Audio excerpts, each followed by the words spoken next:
वे विष्णु के छठे अवतार हैं। हाथ में परशु, आंखों में तेज और हृदय में धर्म की अग्नि। उन्होंने 21 बार धरती से अत्याचारी क्षत्रियों का संहार किया और फिर भी आज तक जीवित हैं, क्योंकि उन्हें कल्कि के समय फिर से लौटना है। यही है भगवान परशुराम। परशुराम की गाथा सिर्फ एक योद्धा की कहानी नहीं, बल्कि एक ऐसे महानायक की कथा है जिसने धर्म की रक्षा के लिए अपने क्रोध को एक साधन बनाया। उनका जीवन हमें सिखाता है कि न्याय के लिए उठाया गया क्रोध अहंकार से मुक्त होकर एक पवित्र कर्तव्य बन जाता है। वे ब्राह्मण कुल में जन्मे, पर अपने कर्मों से क्षत्रिय धर्म के सर्वोच्च प्रतीक भी बन गए। उनकी अमरता किसी वरदान से अधिक धर्म के प्रति उनके शाश्वत समर्पण का प्रमाण है। जन्म महर्षि जमदग्नि और माता रेणुका के पुत्र। परशुराम का जन्म एक अत्यंत पवित्र और शांत वातावरण में हुआ था। उनके पिता महर्षि जमदग्नि एक महान तपस्वी और ज्ञानी थे और उनकी माता रेणुका एक साध्वी और पवित्र स्त्री थीं। परशुराम, जिन्हें बचपन में राम कहा जाता था, ब्राह्मण कुल में जन्मे थे, लेकिन वे स्वयं भगवान विष्णु के छठे अवतार थे। उनका जन्म ही इस उद्देश्य से हुआ था कि वे अधर्म का नाश करें और पृथ्वी पर धर्म की स्थापना करें। उनके जन्म के पीछे एक और गहरा रहस्य था। उन्हें शिवजी ने अपनी कठिन तपस्या से प्रसन्न कर एक दिव्य परशु कुल्हाड़ी प्राप्त किया था। ये परशु केवल एक शस्त्र नहीं था, बल्कि ये उनके न्याय और धर्म के प्रतीक के रूप में उनके हाथों में हमेशा रहता था। यही कारण था कि वे परशुराम के नाम से विख्यात हुए। उनका जीवन शांतिपूर्ण तपस्या और कठोर कर्तव्य के बीच का एक अद्भुत संतुलन था। अत्याचार का आरंभ। जब धर्म की मर्यादा टूटी, उस युग में क्षत्रिय राजाओं का अहंकार और अधर्म अपने चरम पर था। वे ऋषि मुनियों का सम्मान नहीं करते थे और अपनी शक्ति का दुरुपयोग करते थे। इसी समय एक शक्तिशाली राजा सहस्त्रबाहु कार्तवीर्य अर्जुन अपनी 1000 भुजाओं और अभूतपूर्व बल के कारण अहंकारी हो गया था। एक दिन वो अपनी विशाल सेना के साथ महर्षि जमदग्नि के आश्रम में पहुंचा। जमदग्नि ने अपनी दिव्य गाय कामधेनु की सहायता से पूरी सेना का सत्कार किया। जब कार्तवीर्य अर्जुन ने कामधेनु का चमत्कार देखा तो उसका अहंकार जाग उठा। उसने बलपूर्वक उस गाय को छीनने का प्रयास किया और ऋषि जमदग्नि का अपमान किया। जब महर्षि ने इसका विरोध किया तो क्रोधित कार्तवीर्य अर्जुन ने उनका वध कर दिया और कामधेनु को छीनकर अपने साथ ले गया। प्रतिशोध और 21 बार क्षत्रिय विनाश का प्रण।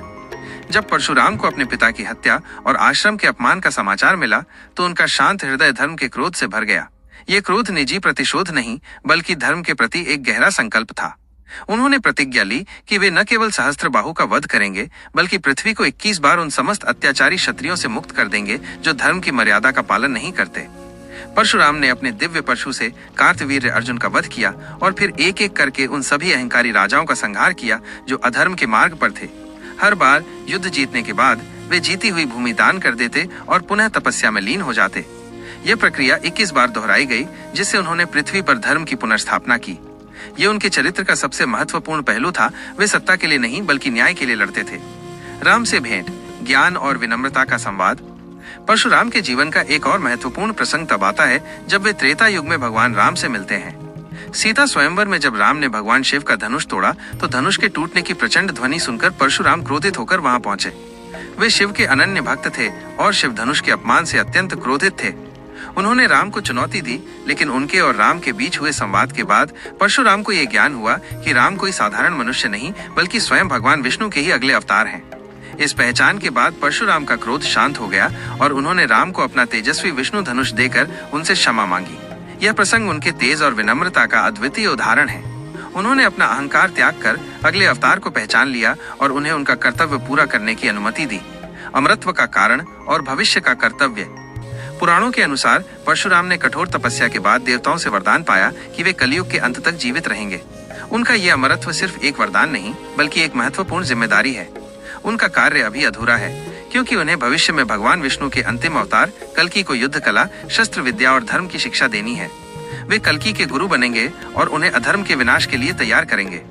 आज भी यह किंवदंती प्रचलित है कि परशुराम महेंद्रगिरी पर्वत, जो ओडिशा और आंध्र प्रदेश की सीमा पर स्थित है, या सह्याद्री पर्वत के घने जंगलों में तपस्या कर रहे हैं। कई स्थानों पर उनके मंदिर और पवित्र परशुराम कुंड आज भी उनकी कथा और उपस्थिति के साक्षी हैं। अंतिम संदेश।